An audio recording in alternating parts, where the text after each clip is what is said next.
Good afternoon, everyone. My name is Katrina. I'm here with the Passive House Institute US. I'm very excited to introduce today's webinar to you. We have the team who made the Village Center happen on the line with us. Before I introduce them, let me do just a little bit of housekeeping. We have a control panel here for the GoToWebinar, and you will see a question or chat box where you may ask questions of our presenters. We will take about 15 minutes at the end of the presentation to cover what questions we have time for. So please just enter them as you think of them. Second, this is worth one CPHC CEU and one AIA HSW. You should have reported your AIA number to us already, and for the CPHC, we will have you self-report this, and you will receive instructions by email shortly after we have concluded. Also, in case you hadn't heard, our conference has been announced. We will be in Seattle for the 12th Annual North American Passive House Conference, September 27th through October 1st. And our call for papers and presenters is open. Please check the Phius homepage for more information. And now on the line I have from the Village Center project team, Erin Cooperrider. She's the Development Director of the Community Housing of Maine. We also have Ben Walter, President of CWS Architects. We did promise Cordelia Pittman of Wright Ryan Construction, but she was unfortunately called away to another engagement. We do have on the line Colin Schless and Diane Schless. They are both with Thornton, Tomasetti. Colin is a CPHC. Diane is a Phius Plus Raider. And I think that's all from me. I hope you enjoy this presentation. Take it away. Okay, hi, this is Colin Schless, and thank you, Katrina. As she mentioned, I'm with Thornton Tomasetti as the CPHC on this project. I'm the building analytics lead for our Western region at Thornton Tomasetti. You know, before getting into this, I just want to say this is one of the projects that we're most proud of. It's just a really awesome team effort from everybody involved, and we're really psyched to share our findings from this. Last year, Phius was kind enough to award us the 2016 Multifamily of the Year Award and the 2016 Affordable Project of the Year Award. Most of that credit goes, again, to Erin Cooperrider on the line here, who championed the project. But the project is just finishing up its first year of operation. So we're psyched to share with you both kind of how we got there and the findings of kind of what we've seen after a year so far. Okay, I'm going to do a quick introduction to the project. The project is located in Brewer, Maine.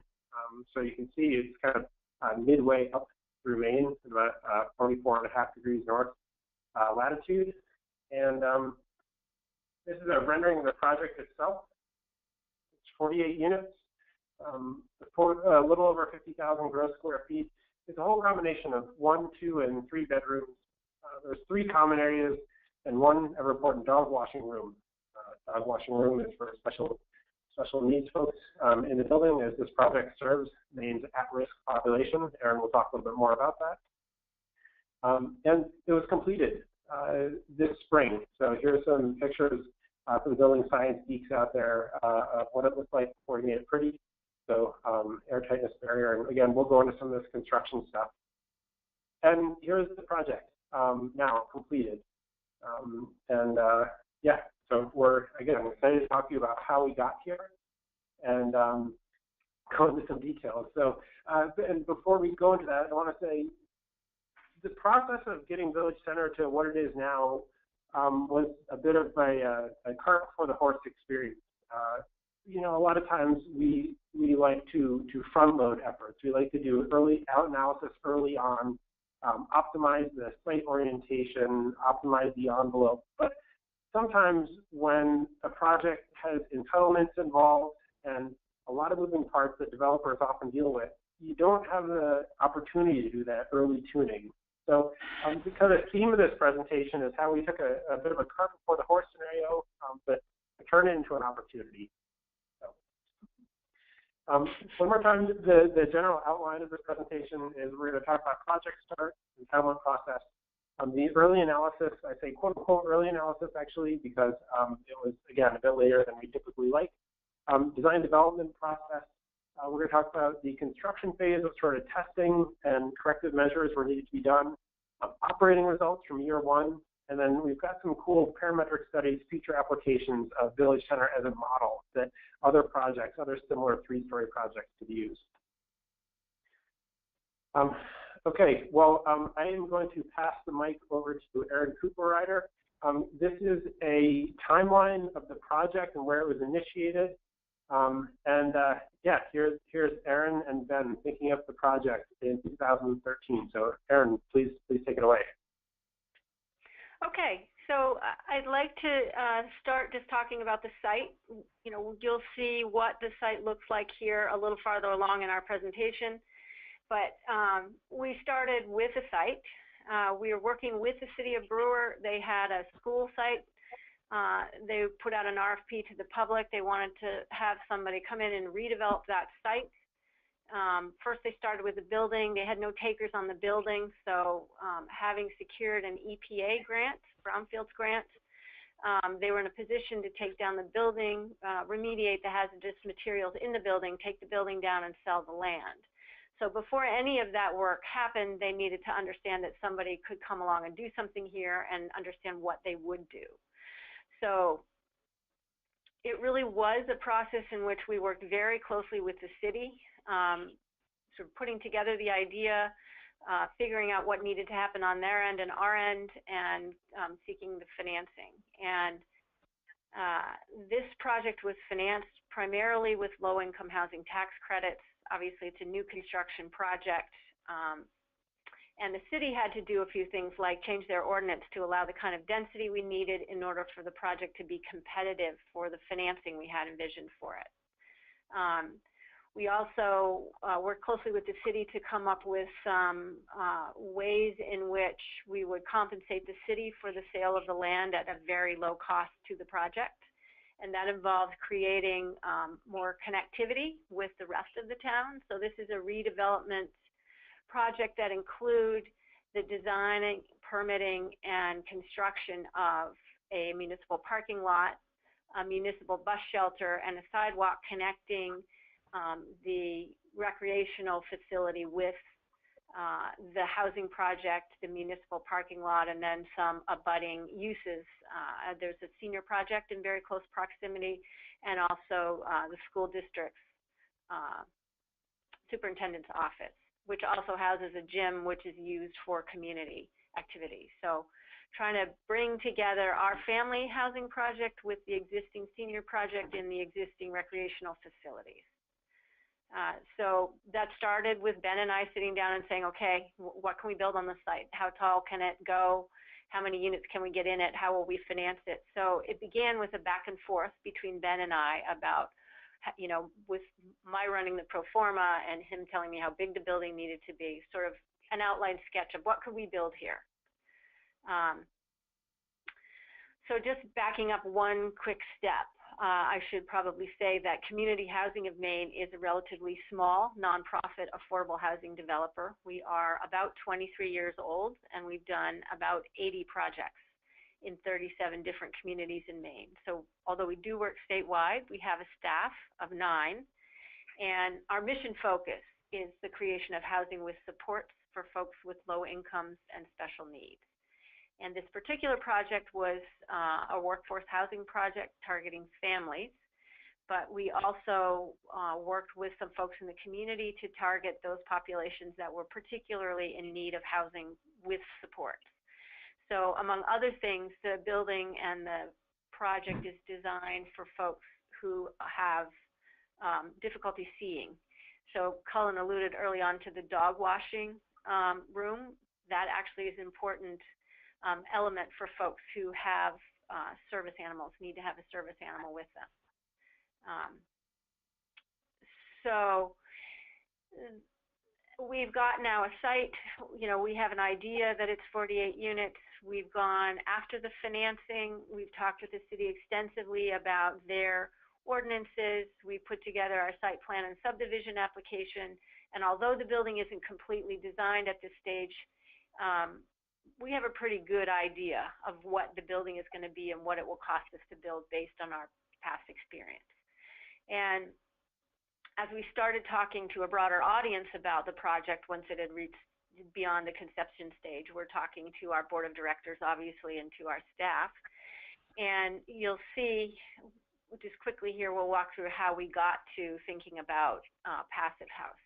So we had, Colin, if you could go back one to Main Hall here. So this building that you're looking at is a 28-unit senior housing project. It was in a historic building, so we did a historic rehabilitation, and we successfully completed this project to the LEED Silver standard. And we were really excited about this building because in its first year of operation, the heating bill for the entire building was $7,500 for the year. So we were pretty excited about the energy performance of this old building. And so the next project we tackled, Elm Terrace, this is in Portland, and it's 38 units. And again, it's a historic rehabilitation. But in this case, the addition that we put on the building was much larger. The building itself was much larger. And we targeted and successfully hit the LEED Platinum certification. So we're thinking, this building is going to be even better than the last building. And it was, but it gave us pause here. I think if you go to the next slide, Colin. Okay, so this is more generally about community housing of Maine, and I guess we can come back to that concept. But we do see, even in these LEED certified buildings, windows open in the wintertime. So the thermal comfort isn't perfect. And we've done a really good job on the envelope of the buildings, but not, we weren't able in those two projects to right size, is the term I like to use, for the mechanical systems so that we have balanced heating and cooling in the building. So we were continuing to strive for something better. And that's how we came to the idea that we might consider pursuing a Passive House certification for this newest project. So one of the important things about the project and one of the driving factors, the discipline, if you will, that came at this stage in the process is that we had a hard cost cap. We competed for the tax credits for the project. We were awarded the financing, and we were not able to change the bottom line in any way. So when we went to our design team and said, okay, we want to consider taking this design, we want to figure out, whether we can take the site we have and the building we've designed and hit the Passive House certification. And we have to do it inside our cost cap. So we'll probably come back to these numbers later, but you can see that from our construction loan closing, which is the column on the left. We have our application deadline, our application date of September 26, 2013. We've got a construction estimate of $7.3 million and a total development cost per unit cap of $210.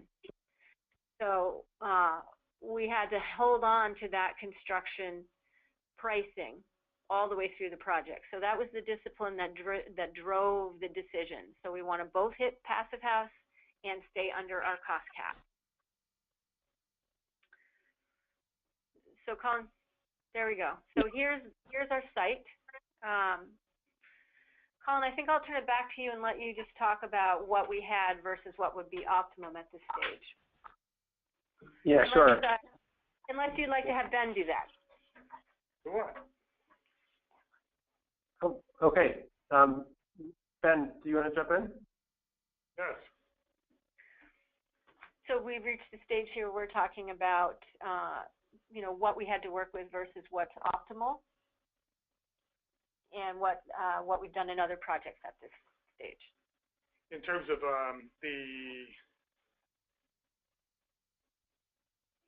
Why don't you get us started, Colin? Yeah, sure. I mean, ideally at this stage, we're looking at the site plan, and from our standpoint, we would like to do 10 different quick models to see if you turn the building 15 degrees this way or 15 degrees that way, or you shift the massing to the south a little bit. Look at what the orientation can do to energy performance on this project. But as Erin mentioned before, because basically funding was secured for this project as is, and a lot of the site design was designed around community connectivity, we didn't have the opportunity to change the orientation of the building at this stage. So this is basically what we had to work with, again, at the really earliest stage. So the focus was, like Erin said, connecting to the community, not necessarily solar orientation.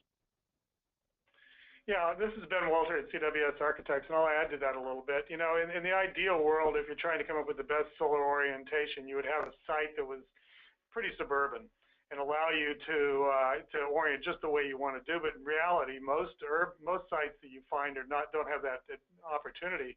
So we felt that it was actually a good opportunity for us to demonstrate that you could do it even without without the best solar orientations. So we took a building that we had already started designing, and we didn't have many opportunities on the site that didn't have ideal solar orientation, and we just pursued that anyway. So, and you know, that's the reality of most sites in the world. And then, Ben, do you want to speak to the floor plans that were developed before we kind of headed down the Passive House road a little bit about kind of the multifamily layout here? Yeah, and so, multifamily, for us to develop multifamily in Maine, and is probably very similar throughout the country, it's a pretty efficient layout that we need to have in order to be able to afford it. In Maine, we have cost caps, so we were very cognizant of making sure that the layout is very efficient. So it's really laid out based on that, and that's what we originally designed to. And so there's not much opportunity with a double-loaded corridor to have, all the units facing the ideal solar orientation or not. But it's just the typical double-loaded corridor building. Every square inch gets used and used effectively for the program. Over 3 stories on this particular building, and then we had a basement below it. That's on the drawing on the far left, and then on the bottom right, there's a roof plan where we had all the building services were located with solar panels and all the mechanical systems. But it's a very standard housing layout.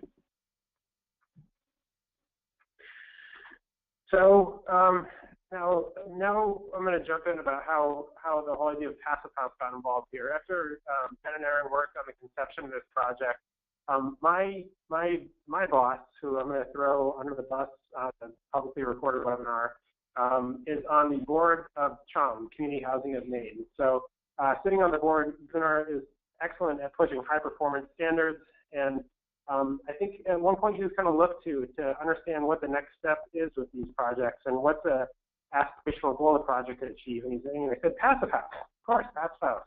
And I think the question was posed, can this project achieve Passive House?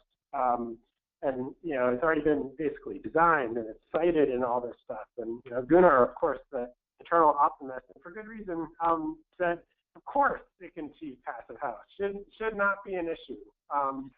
Then a couple of days later, Gunnar came to me and said, I know we've never done a Passive House before, but by the end of the week, I need you to tell me that we can make this thing a Passive House.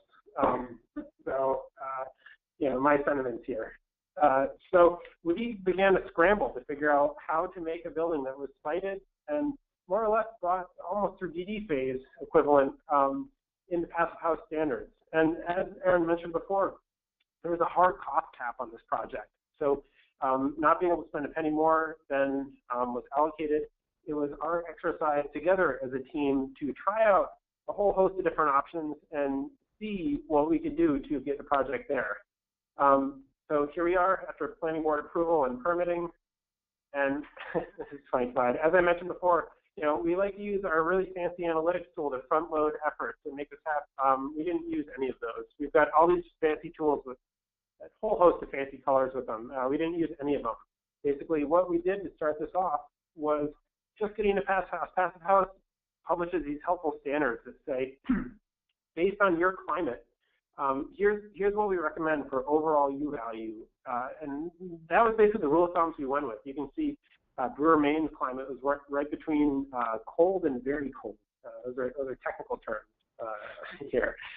And we quickly ran through the building and marked it up. So our 1 week exercise was, how much insulation do we need underneath the slab? How much more do we need in the walls? And how much more do we need on the roof? And we kind of went through the 20-40-80 rule, where we're looking at potentially 7.5 extra inches of insulation on the rooftop. At the same time, and unfortunately, like was mentioned before, Cordelia can't join.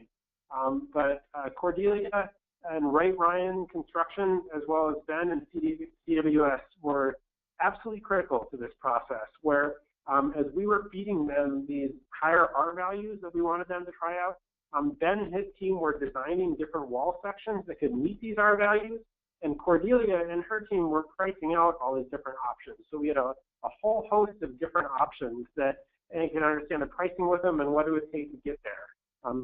Ultimately, I don't think we have the wall section details here, but the most cost-effective solution that we landed on for walls was a double stud construction. So a 2x6 on the outboard filled with cellulose, a cavity in between filled with cellulose, and then a 2x4 wall inside of that.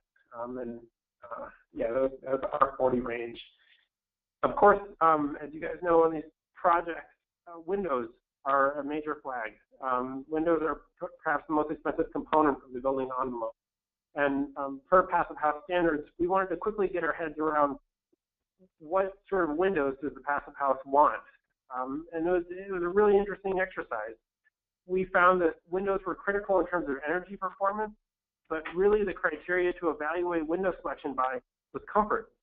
Passive House has a rule that all surfaces of the building need to be within 6 or 7 degrees Fahrenheit of interior air temperature. So if, for example, you're going to keep your air at 68 degrees, none of your surfaces can get below around 61 degrees Fahrenheit. So again, scrambling, we had never used PHPP before. We're actually doing all this modeling in eQuest, which is a large commercial software. We built a spreadsheet that looked at the surface temperature of windows. And what you see here is we took first a code window of 0.3 U value, and we ran it for the year, 8,760 hours. That's the gray in that graph that you see behind there. And then we drew a blue line for the Passive House surface temperature comfort minimum. And what we saw is like from January until April, those windows are too cold to be anywhere near. It's not comfortably in there. And basically that is going to make the occupant go over and try to keep on turning up the heat, right?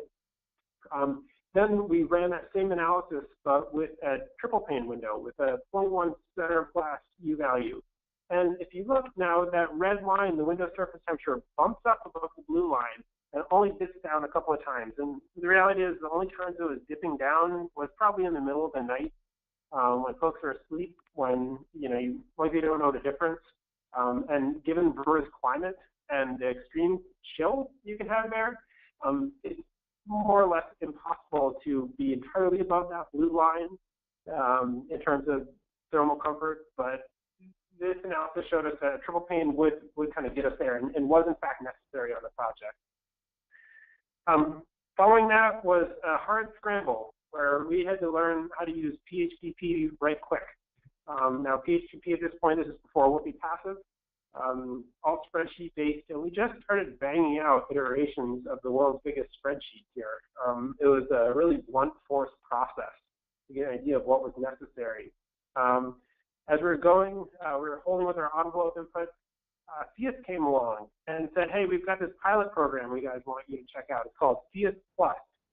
And since then, Phius Plus 2015 is the standard Passive House uses, Passive House US. At the time, it was a pilot program. It was something that they wanted applicants to test out. And we said, heck yeah. In case using the regular standard wasn't difficult enough, let's try something experimental. And with the new standard, we were able to use climate-specific requirements and start adjusting parts of the building envelope. So here, what I'm showing is adjusting roof insulation. As I mentioned before, we were holding R80 on the roof, so that's a lot of insulation no matter where you are. And because we were under this hard cost cap, we realized that that insulation was costing like $30,000 extra. So for the an extra R20, so from R60 to R80. So the first question we asked was a really simple payback question, like how much energy is this actually saving? We found that extra R20 was saving, a little under $700 per year. So compared to a $30,000 first cost, that was a no-brainer. At the same time, we kind of did this fun exercise based on Building Green and Green Building Advisor published this really interesting study that a lot of folks are familiar with. It's called I don't remember the exact name, but it's talking about the carbon associated with different types of insulation. We created our own graph here based on the data in that article. And on the left-hand column is the global warming impact of different types of insulation. And on the x-axis is different insulation types. And what you can see there is, cellulose, dense-packed cellulose has almost no carbon impact associated with it, as opposed to an extruded polystyrene insulation, because of the blowing agents that are used to basically inflate the material to create its insulation properties. The impact on our climate is as much as 1,500 times of what something like cellulose is. It's extremely an extremely potent global warming potential agent. So when we applied those numbers to Village Center, when we said with that extra R20, we asked the simulation how much carbon impact will it save, and how much is embodied in this XPS on the roof. And what we found was that the building would have to operate for around 1,500 years to pay off the carbon associated with that extra R20 in insulation on the roof. Here you can see there's different amounts for different types of insulation. You can see polyiso is quite low, much more reasonable. But this was a big aha moment for us, where we said all of a sudden we need to think about the right amounts of insulation, not the most insulation, not necessarily super insulated, but right insulated. And so where we ended up with this in this process was we ended up with an envelope that was R20 below the slab, R40 walls, and R57 roof. To be totally honest, because this is our collective first passive house, we were probably a little conservative with this. Next time around, I have a hunch that we may even be able to push it a little bit further and minimize these envelope inputs. Moving forward, once we had the envelope dialed in terms of cost, we had to make MEP decisions. And so began the long trek into the desert of MEP options. The thought was, because we're doing this highly insulated building, R20, R40, R60, the systems would be next to nothing. But surprise, surprise, it took, months of MEP meetings to decide what this next to nothing system would be. And we figured it would be something small and quick. But it turns out we needed 4 engineers at the table to come up with what exactly it would be. Very similar exercise. So we had the mechanical engineers, we had Wright Ryan, we had CWS at the table, and what we did when, Erin and Sean at the helm, and we came up with a list of different ways we can configure the HVAC for this building. So that included how to heat, how to cool, and how to supply ventilation. How to supply ventilation was actually one of the more interesting, tricky things that we had to figure out, where we wanted to decide whether there'd be one single ventilation unit per apartment, or whether there would be a whole floor sharing a ventilation system. Would it be a whole house ventilation system? And ultimately, I can talk about what we landed on in a sec. But in addition to that, it was, how do we heat? How do we cool? Okay, so actually, and as please, yeah. So this is Erin. I just wanted to add a note about cooling. So traditionally in Maine, cooling is not something that our state housing finance agency has been excited about paying for. And so we've had a long debate about whether cooling should be included. We have a number of buildings where we have an ERV system installed, but without any cooling capability, just dehumidification. So we're also, charting new territory here. And surprising ourselves about how easy it was to solve the heating problem and how much time and energy the design team had to spend on this question of cooling. Will we have cooling? How much cooling? How will the cooling be delivered? So, so this is a really, for the development team, a really surprising outcome that we would spend so much time on this particular topic. Go ahead, Colin. Yeah. And I'll show you one of the reasons why we don't typically include cooling in Maine. We use climate consultants to do some really quick climate analysis. It's a great free tool from the CVE. And what we found was about 15% of hours between 10 a.m. and 6 p.m. required cooling in Portland, Maine. Out of this time, it totaled to about a week or two of discomfort for folks. So if you're from Maine, you're used to having this, period where you're it's a little bit muggy, it's a little bit hot, you're a little bit uncomfortable. And to put it into context, there's a project called ProPlace 2 that was designed a few years earlier, designed and built. And we noticed driving by it one day, here's a picture of the facade, and what did we notice was a lot of the windows had air conditioners that were installed by the folks living there. We said, oh shoot, maybe cooling is relevant. And this brought up a really interesting conversation from an efficiency standpoint, which I'm going too quickly, and I'll warn you, there's no clear answer from it. But as a rule of thumb, window air conditioners are approximately 30% less efficient than central air conditioning.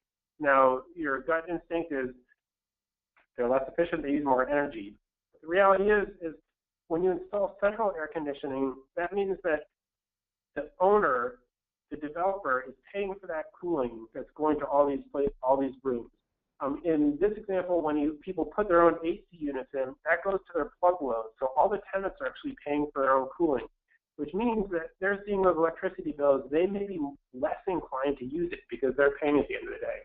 The other component is because they're putting these things in, there's a chance that only 1/3 of the units may actually get cooling, and the rest of them may be very comfortable instead of just supplying it for everybody. So because there's less of them and they may run less frequently, even though they're less efficient, this setup may actually use less energy than central air conditioning. But it's a tough thing to tell, right? But I think it's a worthy study. So if there are any grad students listening in, this would be a fun one to look into. Okay, and as I mentioned, here's the HVAC system that we ended up with. We ended up with one ERV that served 3 units so in total, I think we had 14 or so ERVs. They basically served 3 units down below them. They ran continuously. We had trouble finding the right one, so we had to use something called a potentiometer to limit the CFMs of each one, which actually increased the recovery, which helped from a pass house perspective. But again, I won't go into those details unless anybody wants to geek out at some point. And lo and behold, if you guys are familiar with a guy named Amory Lovins, he's got a theory that's called tunneling through the cost barrier. And the idea is that you are using your passive strategies to the point that your mechanical systems get so small, there's actually net savings on the project, and it never works. It's kind of like a nice idea that doesn't actually pan out. It worked on this project, which was absolutely incredible for us. We ended up with electric resistance heating, just small baseboards in each unit, and the cost of installing these micro heating systems was so low that it offset all of our extra money put into our envelope. So we actually ended up here with 2.7% extra cost. And I'll tell you 2 things about that extra cost is, one, the cost of building here compared to someplace like Seattle or San Francisco or New York City is much lower. So that 2% premium may not even show up on the radar in other places. And like I mentioned, we are a little bit conservative with our envelope on this one. So I'm confident on the next one that can be closer to 0. Okay, moving on to 100% CD phase. This is when we were realizing that we actually had a building here that was going to get assembled, and we needed to bring in some experts on the process to talk about air sealing and thermal comfort. And Diane Schless, who's on with us here, was the Phius Raider and was the expert at hand that jumped in. So I'll turn it over to her. Okay. So one of my roles as the Phius Raider on the project is to verify the air tightness standard for the Phius certification, which, as you all are probably familiar with, is a very stringent standard. It's 0.05 CFM50 per square foot of enclosure area. And just to give you some reference, that's about 75% less air leakage than a building would have to meet the Maine state housing's green building requirement, which is even tighter than a code building. And just in my experience testing a lot of multifamilies, a lot of single families, a lot of smaller commercial buildings, I knew this was going to be a very difficult target to meet. And one of the first things that I wanted to do right off the bat was just look at the drawings. And Phius actually requires this of the design team to redline the air barrier and the thermal barrier. So another collaborative effort was to basically look at the drawings and identify all of the potential air leakage sort of weak points in the envelope and anywhere where there would be a thermal bridge. So there's pictures of me doing my blower door testing. And we actually, when we did this, it was a good group effort. We got together and basically different members of the project team took different sections of the building and we kind of tackled them all together and came up with 19 significant thermal bridge and air sealing challenges. And so we can turn this to Ben and CWS to talk about this year, but they were, excellent in responding to these changes, which are really kind of, I think we're going to see some of last minute things we do, but Ben has got a picture here of the stills. Do you want to talk about that quickly? And then also we've got the hatch drawing afterwards. Yeah, so, we started out when we originally designed this, with a more traditional still, which does have a thermal bridge through it, and as part of the process, we, prior to construction, we started talking about how can we start making every thermal bridge as best we can, and we reduced the amount of lumber and replaced it with high-density foam insulation. In this particular case, it had to be strong enough to be able to support the sill. With the metal sill that we were putting on top of on the exterior, and I think the idea is that that if we can gain a little bit of value here, a little bit of value there, they weren't really hugely consequential, but they all add up. And here's a tricky picture of the roof hatch here. Oh, right. So originally we had a roof hatch that was. It was an insulated roof hatch, conventionally insulated roof hatch, but, compared to the rest of the roofing system, it wasn't very tight. And also, so what we did is we basically modified the insulation envelope from at the hatch, and we built a wall around the access ladder going up to it and insulated that with an insulated door. So we basically ended up with a double insulated system. You could actually close the door at the bottom and go up on the roof, leave the hatch open, and can maintain that all the way through. So one of the worst situations you can find yourself in as a raider on a job is to, especially on a passive house job, is to wait until the end of the project to test the building and determine whether or not you met that air tightness standard. You definitely don't want to find yourself in that position, because if you don't meet the standards, it's going to be a really, really hard time figuring out what you can do to pass. And so, originally, and what's required of Phius too is to test the air barrier. So prior to any cavity insulation being installed, you actually are pressurizing and depressurizing the envelope to see again, how close are you to meeting the target? Are you meeting it? If you're not, doing diagnostics of the air barrier so you can basically mitigate any leakage points. So I went into this thinking, okay, well, at least we'll be able to test the air barrier, do diagnostics, figure out where our leakage is, and we'll get back on track if we're not meeting the standard. but pretty early in the process, we found out that there was a soil condition that did not allow for the slab to be poured until much later in the game, once the envelope had been constructed, and basically making our air barrier test not possible. So it was extremely critical for us to think about how to educate the tradespeople working in the field, and basically make them aware of how important the air sealing execution was, and that we were going to be in the field doing visual inspections, and potentially at one point we thought we could do some type of compartmentalized blower door testing to, just basically to just sort of look at the envelope and see if we could find any leakage points, but we ended up not doing that. And this slide just identifies, or just showing you just the different zones of the building, and that we were basically missing the stick side of our building envelope because we did not have the slab poured until later in the game. Yeah, and I think Cordelia from the contractor side was going to jump in here too, but I'll just give the layman's overview of what's going on here. It's basically, there was crappy soil, so we had to wait till the project was settled to pour that bottom slab. You can see the squiggly line represents the mediocre soil.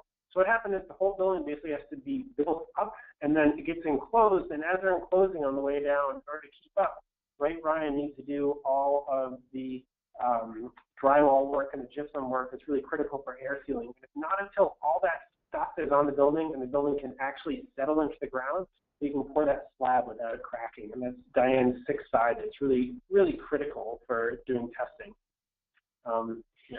Right, and so basically, by all of us being in the room and talking about this, we figured out that the stem walls were going to go up, and the construction of the envelope was going to continue prior to the slab being poured, and that would mean our vapor barrier would be sitting there on the ground and potentially get trashed.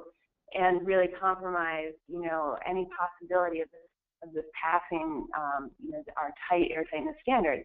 And so what we came up with as a team was to basically put the air vapor barrier down across the footings, tape them up to the stem walls until we were ready for the slab to be poured, and they could be taken off and basically resealed to the vapor barrier that was then put down prior to the slab being poured. And throughout construction, I should just say, one of the really, really important things that we did as a project team, I think, to have good execution in the field and give me at least a little peace of mind that we were going to hit our target, was we got our project team in the room together, along with all of the foremen of electrical, plumbing, drywall, and we all sort of sat down and looked at the plans and went over those critical sort of air sealing details that we needed people to take ownership over. And one thing I've definitely come to learn is that the more you have air sealing details in your plans, and the more you discuss them early on, and you know exactly who's responsible for them, the better off you're going to be.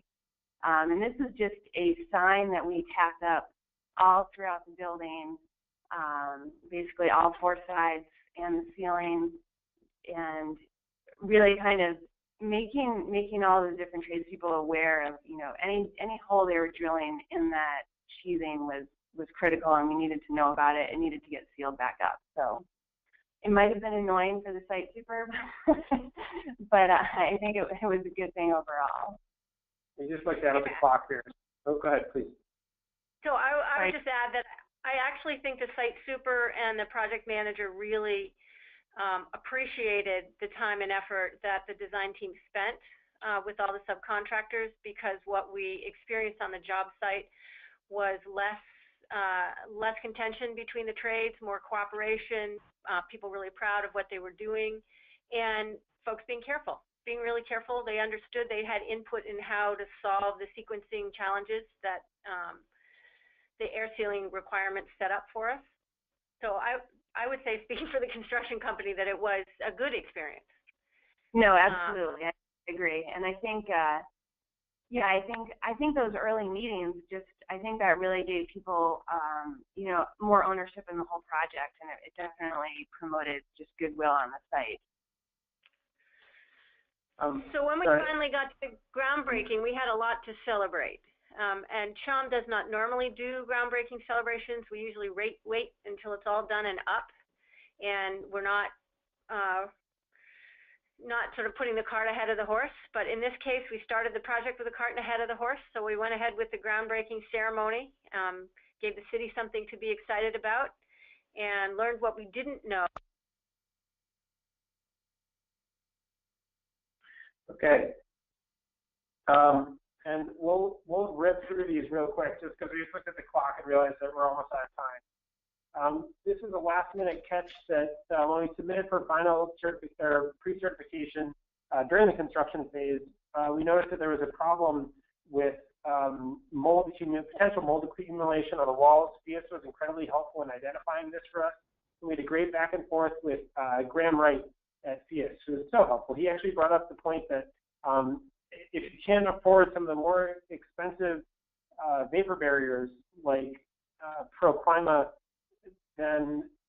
or Siga, then you could potentially use craft paper, so simple brown craft paper as a vapor barrier. And he showed us how we can translate between a 75-pound craft paper and the perm rating of it to figure out how much moisture is potentially going to pass through this thing. And lo and behold, we actually got it to work. Here's some construction photos that we'll just breeze through. Again, in the interest of time, we've got some neat details here. We'll be happy to share with anybody if you guys have any questions afterwards. And then here's, I'll let Diane speak to the inspection and testing process briefly here. But here's a little compilation of all of our construction photos. Sure. Just a couple of things that we noticed when we were doing our air sealing and sort of thermal inspection was the shims actually used to install the windows, actual small air gaps in the wooden shims. They were showing up very consistently in all of our infrared imaging. And for the double stud walls, I think it's somewhat challenging for people to get the density correct if you're doing dense packed cellulose in a double stud wall. And one thing that we want to basically identify early on is that truly there's a particular density that the dense packed cellulose needs to meet per depth of cavity wall, and every manufacturer is slightly different. So we need to hit those targets, and you can see in that sort of in the air sealing and thermal inspection row, 4 pictures over, we were not fully insulated. So those are all things that we were flagging in the field and were mitigated. So, and then one of the other roles for verification at the end, in addition to doing whole building blower door testing, is doing ventilation testing and actually verifying whether or not your design flow rates are your actual flow rates. And something that we found when we were doing this testing was that one of the ERVs, because these were stacked ERV units, I think they were serving maybe 3 units per ERV, so 1 per floor. One of the ERVs, I think maybe a couple of them, but one of them was really out of whack. So it's just it's just another point to having that good sort of third-party verification on site testing. Okay, so move along here. This is a picture of CHOM's energy performance for their portfolio, and this is where the model of Village Center stood. This is a simulation. This is how much we expected it to use. And lo and behold, actually, in the past couple of days, we received the first year's energy data, and we're still crunching through it. But what it's showing is actually that it's using a lot less than modeled, which is really exciting for us. And we've got some theories about why. But I thought one piece of information that would be useful to share with the webinar is this profile of monthly energy usage. Because what we're seeing is actually the highest energy use in the summertime, which is dealing with the cooling demand. And as I'll show you in a minute from these parametric studies that we're doing, that's what we're seeing, is that with these super tight, super insulated buildings, you almost need no heating whatsoever in them. And even in a climate like Brewer, Maine, which has almost 8,000 heating degree days, It's really the cooling side that you need to start paying attention to. Now, quickly, what I want to show you is we were so excited about the results from Village Centers that we want to be able to apply this project in different locations. So what we've done is we've effectively taken the Village Center model and we've moved it to different places to see what happens if we place this building in Seattle. What if there's a multifamily developer that wants to look at a 3-story, 50-unit multifamily double-loaded corridor project there? How can we optimize? Again, because the climate's really different, what can we experiment with? So we built this tool, and what this tool does, I'll run this quickly, is this takes the same model and it looks at 15,000 different combinations of walls, roofs, windows, heat exchanger, and then we look at the results over here from the model. So this is a macro process that's set up. And we can see is these are all the inputs. And as you have one combination, let's say you have R30 walls, R40 roof, U0.2 window, you see the results over here from that one. And when you do it 15,000 times, you get this whole accumulation of results, and you can move backwards. You can say, okay, based on the passive house requirements, what inputs of walls and what inputs of systems can actually get you there? You can kind of reverse engineer a passive house here. And we've had some really interesting findings. Our question was, how low can you go? This is this project in Seattle, and now we're going backwards. And we can basically select, in Seattle, it's a little bit more temperate than it is here, but we're looking at, R20 walls, R30 roof. We played around with actually having a relatively high U-value window. For comfort purposes, we probably wouldn't go for something that high. But you can basically, create a formula so other developers can replicate this awesome thing that Erin and Chom have pushed forward. And lastly, I kind of wanted to show you, because the envelope on these projects doesn't necessarily wrap, it's not the most important criteria when we did this batch analysis. We said, what was the most important criteria? And it turns out that, in fact, it was when we select the highest DUI from all these options, it was air tightness, and it was also ventilation heat exchanger that saved the most energy. So our big takeaway from the energy side here was, when you have a lot of units that are close together, kind of like penguins up in the Arctic, you don't have a whole lot of thermal transmission heat loss. Really what you have to worry about is air coming in and out of the building through cracks, or either that or the ventilation system. And once you can deal with that effectively, you can, again, achieve really phenomenally low energy use values. So that's the last slide from this slide. Erin, is there anything in conclusion from the Chom side that you want to finish us off with? Sure. So I would just add a couple things to this. We have been very, very pleased with the performance of the building. The community is really excited about the passive house development. There's been a lot of discussion about the passive house standard in Maine as it applies to other projects, and we've been asked many times, based on what we learned with this project, would we do it again? And I think the answer has been absolutely yes. And I wanted to just add for Cordelia, since she's not here, after we finished slogging through the MEP discussions and figuring out what was going to go in this beautiful building this beautiful shell that we had designed, the senior estimator, who'd spent many, many years in the business, said, okay, now that I've been through all of this, he said, I don't know why we wouldn't do this on every project, because it just makes the building is so much better than it would have been otherwise.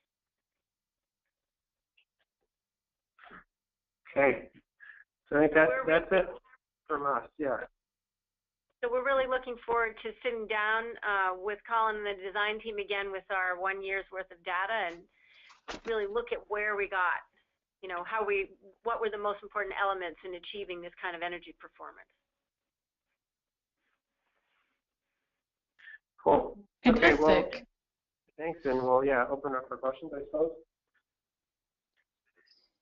Yeah, to the audience, please, if you look at the control panel, you will see a field where you can answer questions, and I will read them off to our presenters. I do see the first question is about the availability of the presentation, and I wanted to note that we recorded this, so the recording will be made available, and the project team has agreed to share the slides, so we'll distribute those shortly after as well. Colin, did you have anything else before I start reading questions? No, yeah, we're more than happy to share slides and answer questions as needed. We've got everybody's contact information up here. So top left is obviously Erin. She was kind of at the helm here on the development side. Ben, the architect from CWS, can answer all the houses design questions. Diane is with Thornton Tomasetti. She was the air testing consultant, and I'm on the right. I'm the certified passive house consultant, so I can field any of the energy questions. Fantastic. Our next question is more of a statement, and that is terrific. So thanks so much for your presentation. We do have a question about your windows. Which ones did you end up using on this project? So these are Intis windows. Nice. Yeah. That's right. Yeah. So we used an Intis window. I think the center glass U value on it was like somewhere in the 0.11, 0.12 ballpark. So really, really low.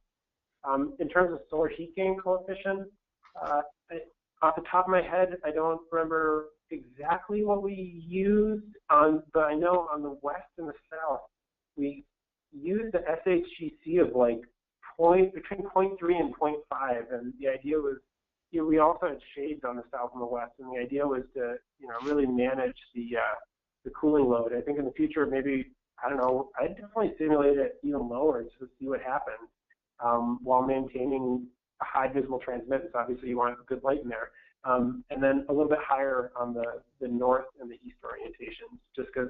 In the east, it's cold overnight, and in the morning, you want to make sure you can accept some of that warmth to naturally heat up your apartment. So I would just add on the windows that one of the things we did, maybe Ben could speak to this a little bit more specifically than I can, but what CWS wrote a window specification, and Wright Ryan Construction put out the specification to bid. And so we got quite a few respondents, and were able to select from a pretty long list. The best window in combination with the wall design.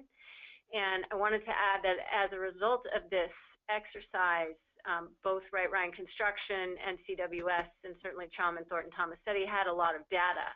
And there have been a number of other commercial, residential buildings, not affordable buildings that have sort of taken this up, and as a result, we have more buildings in Maine with triple glazed windows and more availability of triple glazed windows at lower cost, and quite a few other projects considering just this one improvement of triple glazed windows. I have nothing to add. Thank you. Our next question is, how much did the design and analysis add to the project cost? I'm sorry, can you repeat that? How much did the design and analysis add to the total project cost? So how much did the construction, how much did the architect's fees and the design fees increase as a result? Is that the question? That's how I understand it. I think it's design and construction. So when we all jumped into this as a team, we were doing it to demonstrate that it could be done. And I think that from a design and a development standpoint, CWS basically did it for we wanted to demonstrate we could do it for the same price. We did spend a lot of extra time in it, but we didn't increase our fees if we had of. Being the first time through, it was fairly substantial, and I would say it would probably have added maybe 15% to what we would have normally charged. But I think that what we've learned in the process, we're using these same lessons on almost all our new buildings now, and we don't have to do the same level of analysis, that it would be less going down the road. From a construction standpoint, do you remember that, Erin? It was. Well, so I think the short answer to the question, Thornton Tomasetti, CWS Architects, and Wright Ryan Construction held their fees pretty steady. I mean, there was a small increase in the fee, but we all knew that we were doing something new, and it was going to take a lot of time that we were not going to be adequately compensated for, and we were obviously all hoping that there would be lessons learned that we could apply to future projects at no cost. So I'd say there was a significant investment in future on this one. Yeah. All right. I did see some clarification that it was specifically about modeling and analysis. Sure. Yeah, I can fill that one. But the answer is pretty similar to what the other folks said. And I'm happy to go into details with hard numbers if somebody wants to talk offline. I'm not sure I want to share that on a webinar right now, but we had our regular consulting fees on this project, and just like everybody else, I mean, full open book disclosure, we probably lost some money on this project just because we didn't know what we were doing. Our first energy models were using a software that is not typically used for this, so there was a huge learning curve. But our involvement on the project was really consistent with other fees that we typically charge for building analytics. It wasn't anything exotic. So, but again, I'm happy to discuss in detail if you want to reach out. And speaking to the construction cost too, one of the things we did, we did spend a lot more money on our envelope, and we balanced that by reducing some of the things that we've done traditionally. We've traditionally used more durable materials like on the exterior facade than what we wanted to do, and I think that the owner also contributed some towards the construction cost. But at the end of the day, we did all that because we had to meet Maine's cost cap, and so we couldn't spend any more than they allowed.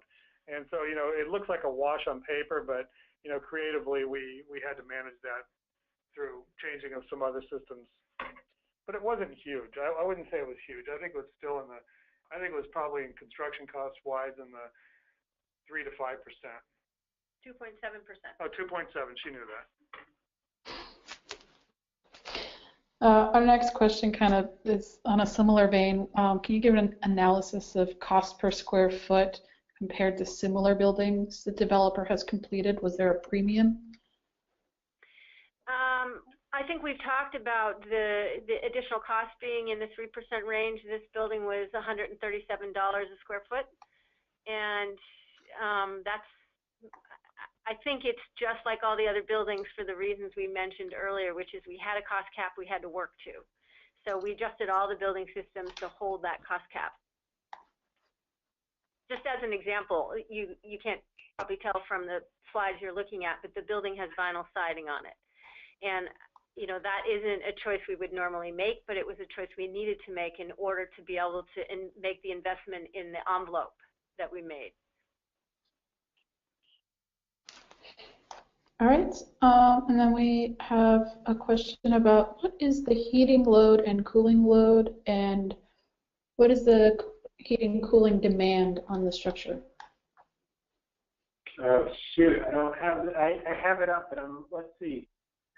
I'll have to go into my desktop to pull that up. And I'm screen sharing right now. I'm a little bit embarrassed of bringing up my messy desktop to everybody online here. So let's see, maybe we can. Let's check it out. Let's see. But the question is this one back? This may be with the climate change on it. 6.4, 4.7, 1.4, 3.8.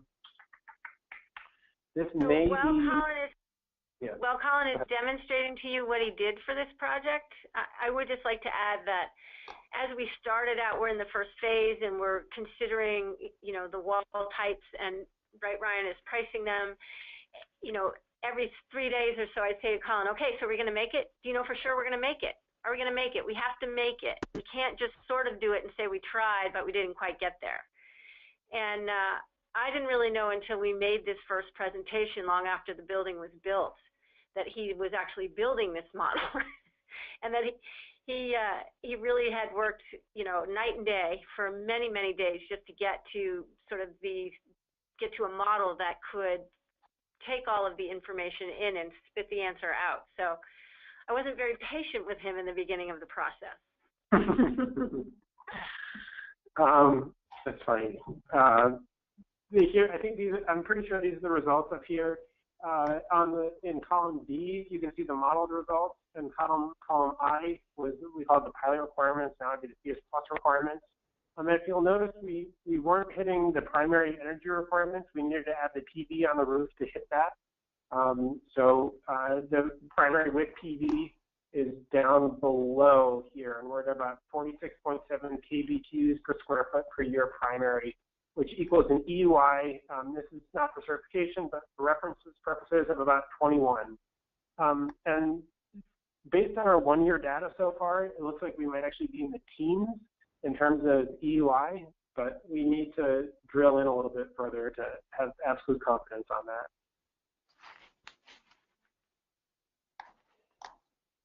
Okay. Thank you. We have another question, and we are now 6 minutes over the hour, so we'll hit this one question and then maybe one more after that, but at that point we will call it a day. Let me read off this current question. Can you describe the rest of the wall composition, vapor barrier and air barrier specifically? Sure, yeah. And, you know, let Ben jump in here as needed. But going from the inside out, we started with the airtight drywall approach. So drywall, carefully sealed corners, carefully sealed junction boxes and whatnot. Attached to that was a 2x4 stud wall. Then there was a 3-inch gap, and then a 2x6 stud wall on the outside of that. The entire assembly, let's see, I think was about 12 inches. That whole thing was filled up with cellulose. Oh, shoot, I missed one. Between the gypsum and the 2x4 stud wall was our craft paper. So that was, I believe it was 75-pound craft paper in there. And then now going, again, back towards the outside, there was sheathing on top of the 2x6 wall. And on the outside of the sheathing was a fluidified air barrier. Is that correct? It was a fluidified air barrier, I believe. No foam on the air barrier. That was the vapor barrier. But yeah, fluidified air barrier. And then, moving out from there, we had, Ben, do you remember, was it a ventilated rain screen siding with the vinyl siding, or was it placed directly on the? Yes, directly on the AV barrier. Okay. Yep. You know, another thing to mention about that too is the exterior 2x6 wall was actually the bearing wall, and the interior one was added later on the inside. And the reason why we did that is because it was basically, from a framing standpoint, it was conventional framing. You know, exterior 2x6 wall, wood trusses coming in, and that we felt was going to buy us a better price because people are used to framing that way. And then we came and added the other wall on the inside. We talked about other systems that were less conventional, and that we thought that would scare some of the contractors away from pricing competitively.